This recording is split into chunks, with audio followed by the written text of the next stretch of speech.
नमस्कार, विंध्य टाइम्स के साथ मैं शिवांगी। चुनाव आयोग द्वारा लोकसभा चुनाव की तारीखों के ऐलान के बाद आज जिला निर्वाचन अधिकारी रीवा ने प्रेस कॉन्फ्रेंस के माध्यम से जानकारी देते हुए बताया कि आज शाम से आचार संहिता लागू हो जाएगी, जिसमें आज देर रात से संपत्ति विरूपण व आचार संहिता के नियमों के पालन कराने की कार्रवाई शुरू की जाएगी। जिला निर्वाचन अधिकारी ओपी श्रीवास्तव ने कहा कि संहिता लागू करने के बाद जिले में धारा 144 लागू कर दी गई है।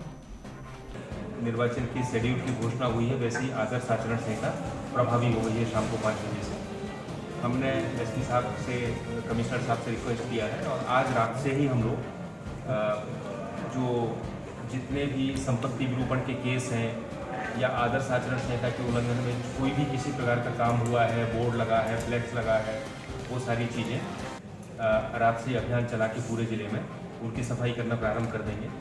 दूसरा, अभी तक लगातार आबकारी, अवैध शराब के विरुद्ध, ट्रैफिक नियमों के विरुद्ध बहुत सी कार्रवाई चल रही थी। अब उसको भी हम लोग इंटेंसिफाई करेंगे और तेज़ी से उसको चलाना शुरू करेंगे। इसके साथ ही आज इसके तुरंत बाद से धारा 144 लागू कर दी गई है।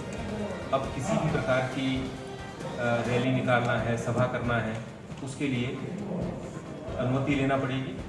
अनुमति के लिए पोर्टल बना हुआ है, निर्वाचन आयोग का सुविधा के नाम से पोर्टल है, उसके ऊपर अपलोड करेंगे और हम उनको ऑनलाइन अनुमतियाँ जारी करेंगे। अगर वो चाहेंगे तो ऑफलाइन अगर कोई देता है तो उसको भी हम लोग पोर्टल पर दर्ज करने के बाद अनुमति जारी करेंगे। इसके साथ ही अब रात 10 बजे से लेकर सुबह 6 बजे तक किसी भी प्रकार के ध्वनि विस्तारक यंत्रों का प्रयोग नहीं किया जा सकेगा। ये भी तुरंत लागू हो गया है और दिन में भी जो करेंगे उनको भी अनुमति लेना है। बीती रात दर्जन भर सरहंगों ने रीवा जिले के एनएसयूआई अध्यक्ष के ऊपर जानलेवा हमला कर दिया, जिससे अध्यक्ष अनूप सिंह चंदेल गंभीर रूप से घायल हो गए। अध्यक्ष का इलाज संजय गांधी अस्पताल में जारी है। पुलिस केस दर्ज कर आरोपियों की तलाश में जुटी हुई है। शहर के सिविल लाइंस थाना क्षेत्र के डॉक्टर कॉलोनी से होकर गुजर रहे एनएसयूआई रीवा इकाई के जिला अध्यक्ष अनूप सिंह चंदेल के ऊपर दर्जन भर सरहंगों ने हमला कर दिया, जिसमें अध्यक्ष गंभीर रूप से घायल हो गए।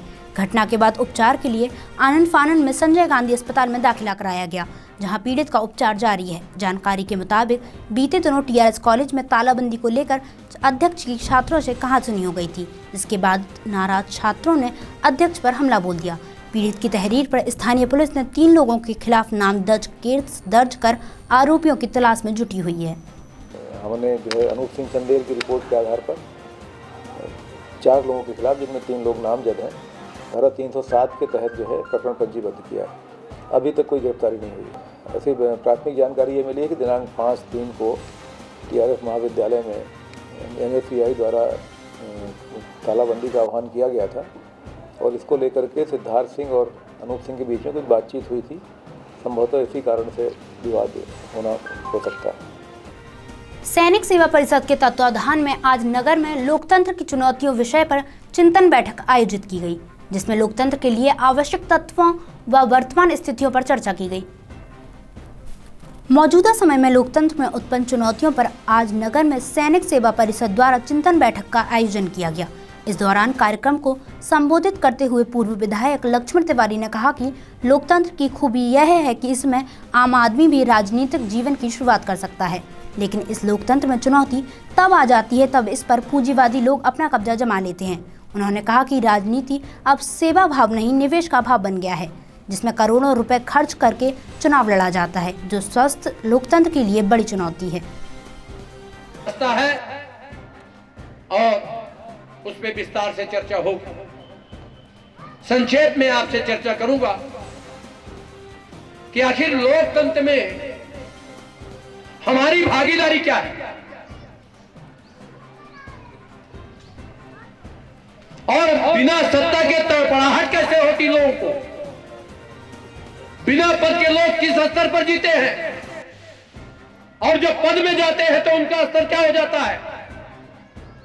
जनता से गैप और जनता से मिलान, ये कैसे कैसे होता है। ये क्या लोकतंत्र का असली चेहरा है। और रीवा जिला तो इसमें गजब हो गया।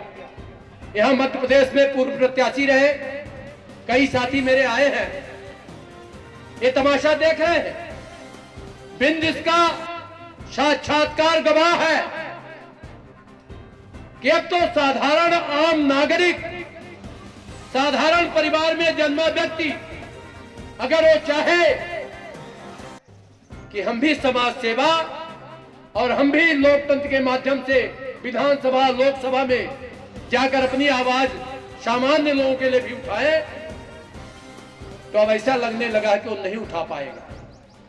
जीत तो कई कोस दूर रहेगी, वो ठीक से चुनाव ही नहीं लड़ पाएगा। रीवा में जिस आदमी को हमने लोकसभा में चुना था, उनका 5 सालों का कृत्य, उनका रहन सहन, परसों तक जो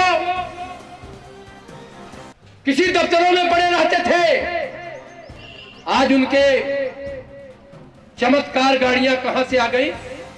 हाईकोर्ट जबलपुर में दायर जनहित याचिका की सुनवाई करते हुए जज ने रीवा संभाग में नकलची महाविद्यालय को परीक्षा केंद्र न बनाए जाने का आदेश दिया है। यह याचिका समाज सेवी बीके माला द्वारा दायर की गई थी।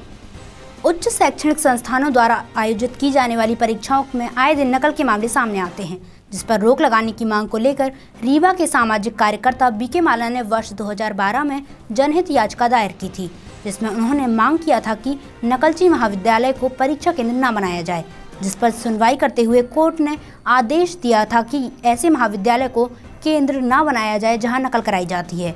कोर्ट द्वारा जारी किए गए इस आदेश के बाद शैक्षणिक संस्थानों ने पुनर्विचार याचिका दायर की थी, जिसे कोर्ट ने सिरे से खारिज कर दिया है। इस जीत पर बीके माला ने कहा कि कोर्ट के इस आदेश के बाद नकलचियों पर लगाम लगेगी। वर्ष 2012 में 2017-2012 में एक जनहित याचिका दायर की थी नकलची महाविद्यालयों के विरोध में।